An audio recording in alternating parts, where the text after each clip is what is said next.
Virgo Potens YouTube channel. If you enjoy this video, give it a like.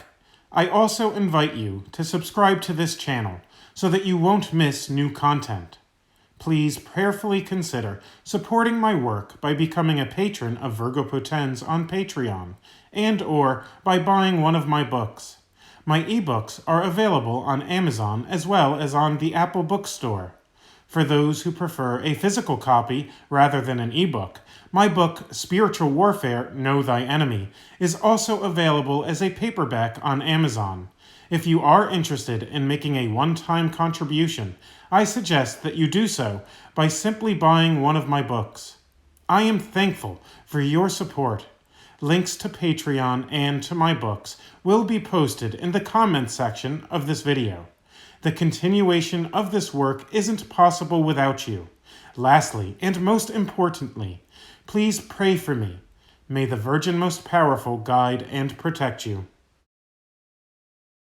The Devil as a Sorcerer by Saint Bridget of Sweden. In the following private revelation, Saint Bridget tells of a parable in which the devil is depicted as a sorcerer. All of the pictures used in this video are in the public domain. The text of Prophecies and Revelations by Saint Bridget of Sweden is also in the public domain. The following Virgo Potens production is a narrated video of chapters 21 to 23 from Book 1 of Prophecies and Revelations by Saint Bridget of Sweden, narrated by Tony Capobianco. The bridegroom's words to his bride, found in the most delightful parable about a sorcerer by which the devil is ingeniously signified and described. Chapter 21. The bridegroom of the kingdom of heaven, Jesus, spoke to his bride in a parable, presenting the example of a frog, and said, "Once there was a sorcerer who had the most shining gold. A simple and mild man came to him and wanted to buy this gold from him. The sorcerer said to the simple man, 'You will not receive this gold unless you give me better gold and in larger quantity.' The man said, 'I have such a great desire for your gold that I will give you what you want rather than losing it.' He then gave the sorcerer better gold and in larger quantity, and received the shining gold from him, and put it in a casket, thinking of making himself a ring from it for his finger. After a short time, the sorcerer approached that simple man and said, 'The gold you bought from me and laid in your casket is not gold, as you thought, but the most ugly frog. It has been fostered in my chest and fed with my food. And in order for you to test and know that this is true, you may open the casket, and you will see how the frog will jump to my chest where it was fostered.' When the man wanted to open it and find out if it was true, the frog appeared in the casket. The cover of the casket was hanging on 4 hinges that were about to break and fall off soon. Immediately, when the cover of the casket was opened, the frog saw the sorcerer and jumped into his chest. When the servants and friends of the simple man saw this, they said to him, 'Lord, this most fine gold is in the frog, and if you want, you can easily get the gold.' The man said, 'How can I get it?' They replied, 'If someone took a sharp and heated spear and thrust it into the hollow part of the frog's back, he would quickly get the gold out. But if he cannot find any hollow in the frog, he should then, with the greatest force and effort, thrust his spear into it, and this is how you will get back the gold you bought.' Who is this sorcerer if not the devil, inciting and counseling mankind to fleshly lusts and honor, which are nothing else but vanity and destruction?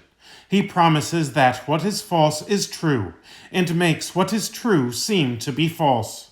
He possesses this most precious gold, namely the soul, who I, through my divine power, created more precious than all the stars and planets.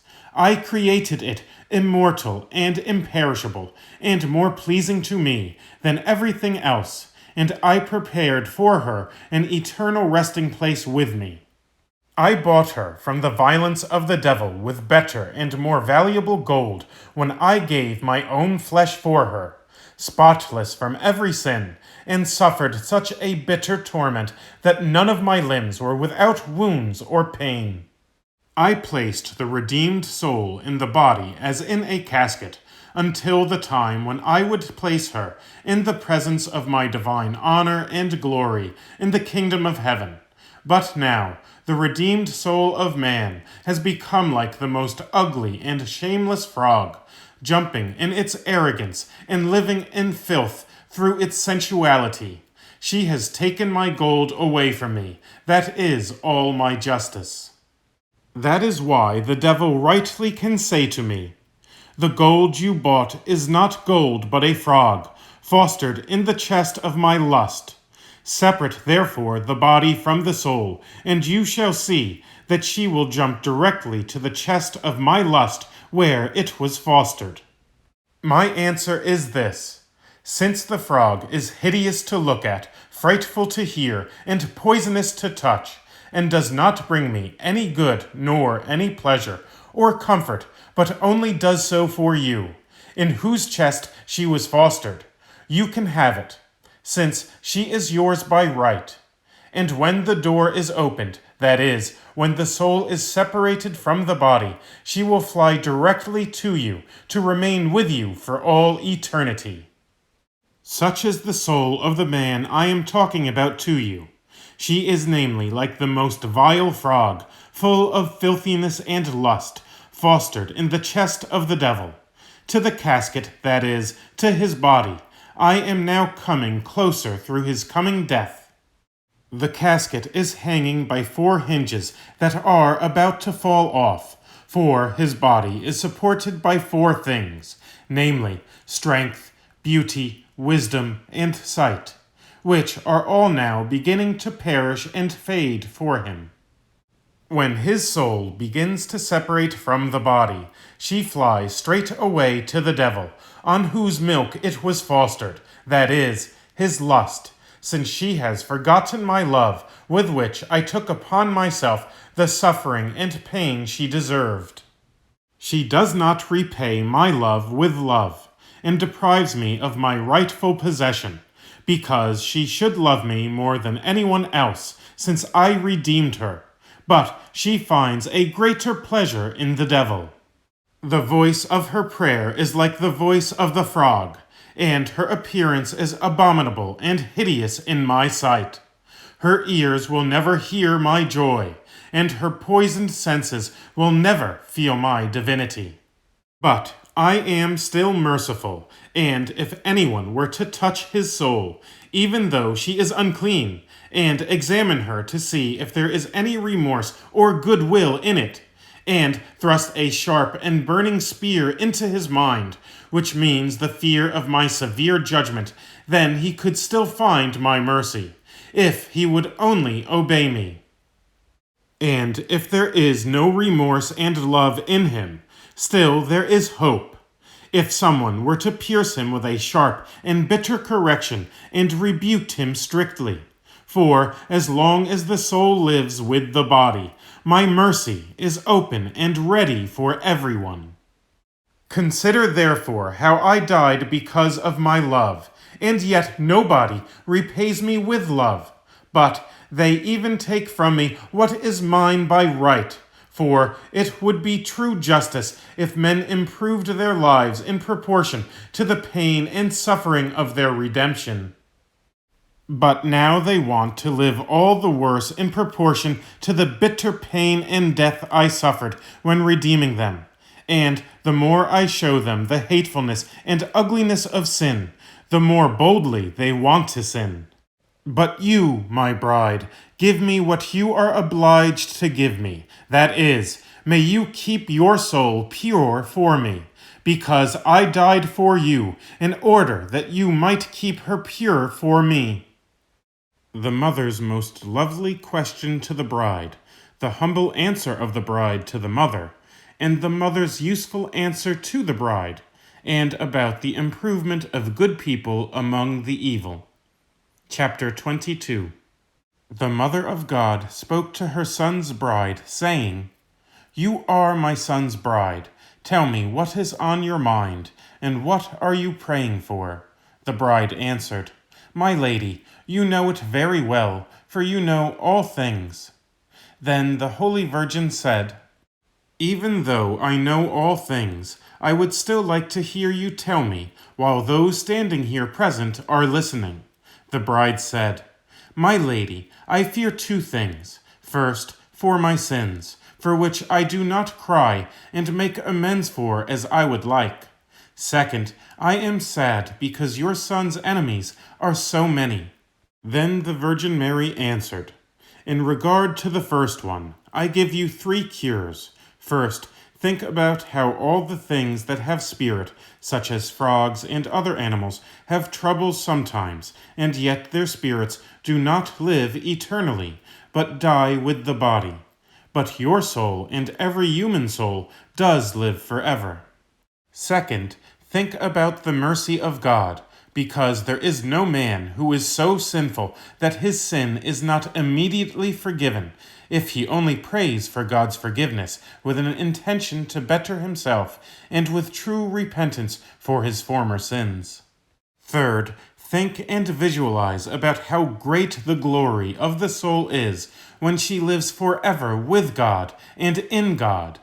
And regarding the second, namely, that the enemies of God are so many, I give you 3 cures also.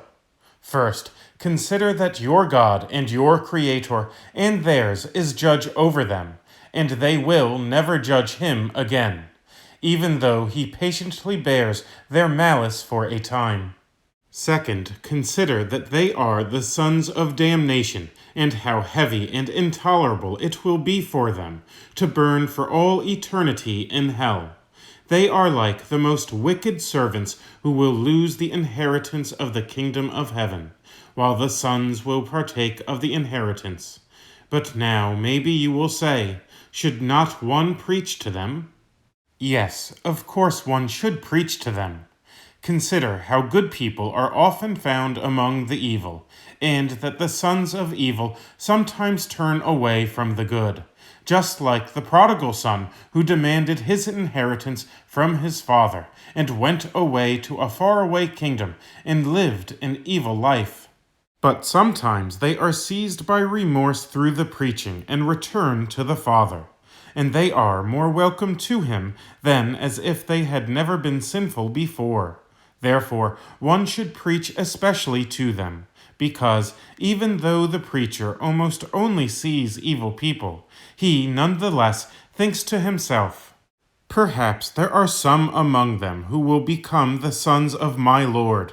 I will therefore preach to them." This kind of preacher will receive the greatest reward. Third, consider that the wicked are allowed to live as a trial for the good, so that, if they are sorrowful for the behavior of the wicked, they might be rewarded with the fruit of patience, as you will understand better by the following parable. The rose smells sweet, is beautiful to look upon, is soft to the touch, and yet it only grows among thorns that are sharp to the touch, hideous to look upon, and do not have a pleasant scent. Similarly, good and righteous men, even though they are soft in their patience, beautiful in their virtues, and sweet-smelling in their good example, still cannot become perfected or be put to the test except among the evil.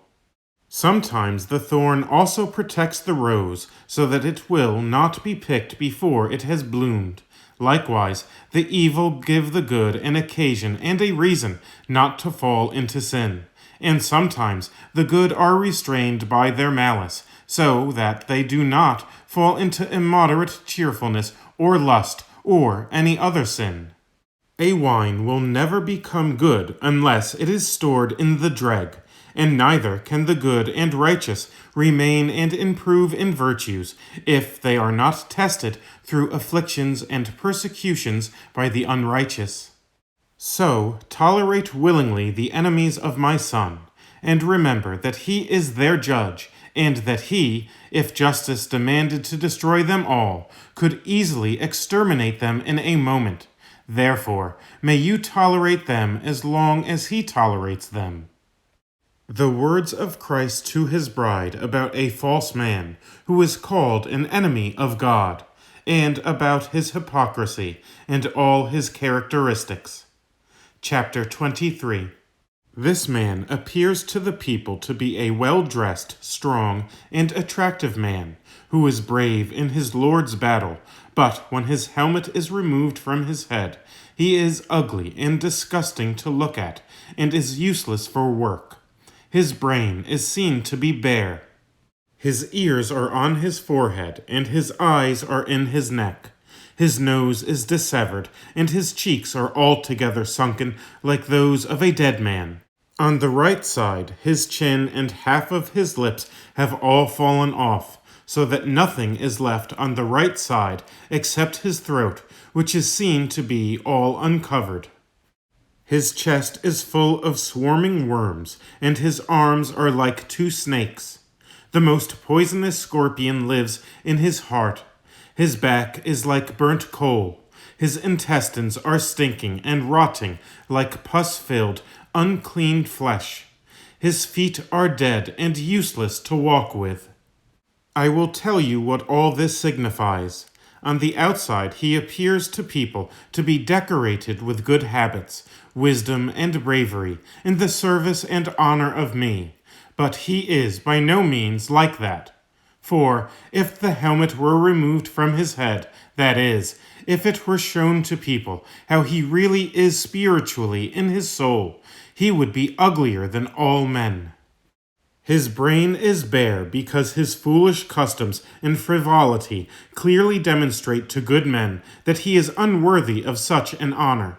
For if my wisdom pleased him, he would understand how much his honor is greater than others, thereby clothing himself in the most rigorous of conduct and divine virtues as compared to others. The ears are on his forehead because, instead of having the humility due to his high dignity in being a light for others to teach them good things, he only wants to hear about his own praise and glory, thereby becoming so prideful that he only wants to be called great and good by everyone. He has eyes in his neck because all his thoughts are turned to the present instead of the eternal. He thinks about how to please men and about the requirements for the needs of the flesh, but not about how he may please me and benefit souls. His nose is dissevered, since he has lost all rational discretion, whereby he might see and distinguish between sin and virtue, between worldly honor and eternal honor, between worldly and eternal riches, between the short pleasures of the world and the eternal pleasures.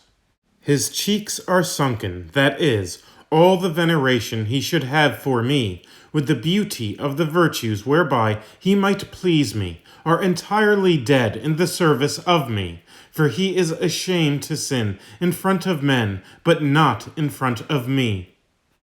One part of his cheekbone and lips has fallen off, so that nothing remains except for his throat, for the imitation of my works and the preaching of my words, in addition to a divine and fervent prayer, have totally fallen off from him, so that nothing remains in him except his gluttonous throat. But to imitate the wicked and to be involved in worldly affairs seems altogether healthy and beautiful to him.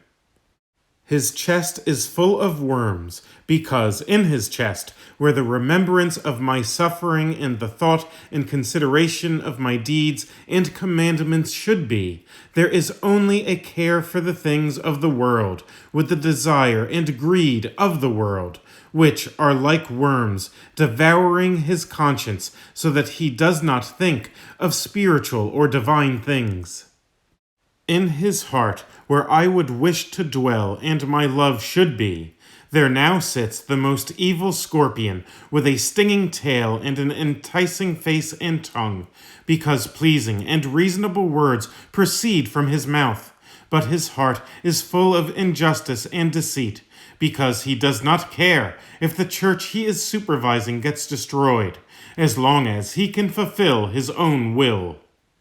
His arms are like two snakes, because in his malice he reaches out his arms to the simple-minded and calls them to himself with simplicity. But when he gets a suitable opportunity, he causes them to fall pitifully.